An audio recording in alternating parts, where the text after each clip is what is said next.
ये अत्यंत संवेदनशील और आदिवासी अस्मिता का प्रश्न है महोदय। भारत में करोड़ों आदिवासी निवास करते हैं जिनकी धार्मिक परंपरा, पहचान और आस्था का सरकार के द्वारा उनके मौलिक अधिकारों का हनन किया जा रहा है, क्योंकि सेंसस जनगणना कॉलम में जैसे अन्य धर्मों के लिए कॉलम दिया गया है, आदिवासी जो प्रकृति के पुजारी होते हैं उनके धार्मिक आस्था परंपरा उनके लिए कोई स्थान नहीं दिया गया है।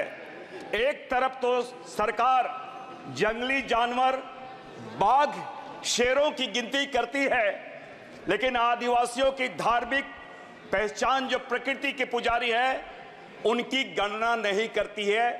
इससे ज्यादा विडंबना क्या हो सकती है।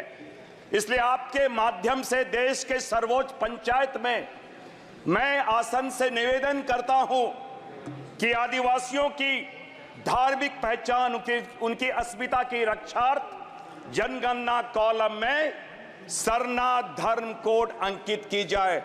आपने मुझे मौका दिया, मैं पहली बार झारखंड लोहरदगा से नवनिर्वाचित हुआ हूं। आसन का बहुत बहुत धन्यवाद और आभार प्रकट करता हूं।